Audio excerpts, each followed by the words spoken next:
The second day of testing was bright and busy, much like Haas boss Gunther Steiner's choice of attire for the Friday.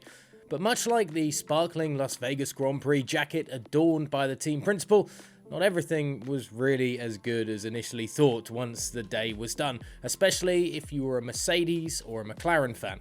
I'm Ollie Wilson for GPFans, and this is the Day 2 recap of F1's pre-season testing in Bahrain. With 90 minutes of the second day's running remaining at the Bahrain International Circuit, George Russell brought out the red flag as his jet black Mercedes was forced to stop on track. The British driver was at the exit of turn 10 when a hydraulic failure message warning appeared on his dashboard as he struggled to turn the wheel of his car. Russell had been stuck in fourth gear through the middle sector of his lap anyway, but the error could simply be a sensor error leading to the fault. But fans will fear that something more erroneous could be at play for the Silver Arrows.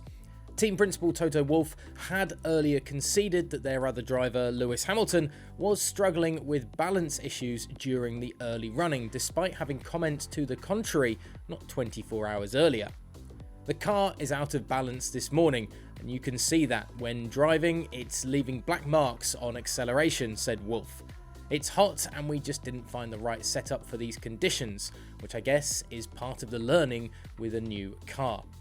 Wolff also admitted on day 2 that the team was having a real mental struggle as they looked to bounce back from the pitfalls of the W14 car of last season, discussing how difficult it is to rebuild from a framework that wasn't really up to par last year. Not the day that Mercedes were hoping for. Playing from behind the 8 ball is never where you want to be, but McLaren chief Zak Brown has openly admitted that off-season targets ahead of the new campaign have not been met by the constructor.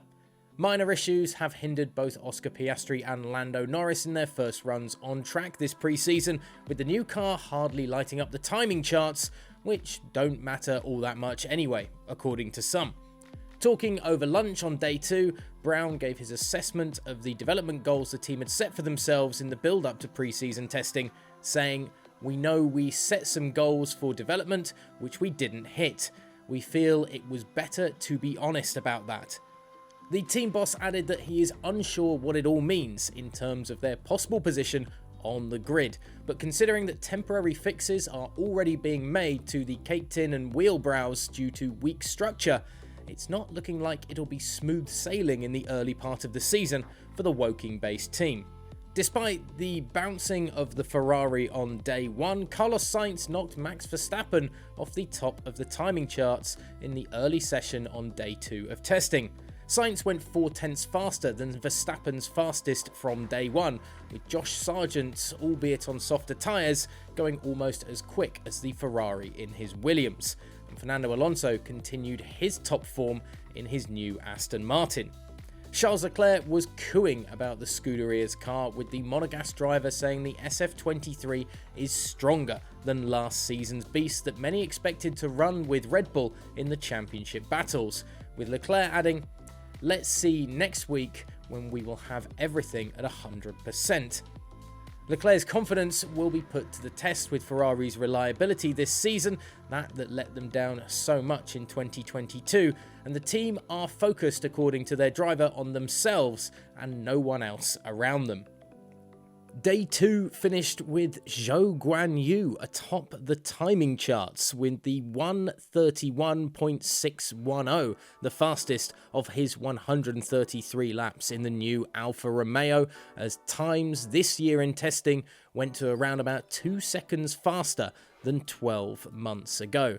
Second was Max Verstappen in the Red Bull, 0.040 off Zhou Guanyu's top time, and Fernando Alonso finished third, over half a second adrift of the leader.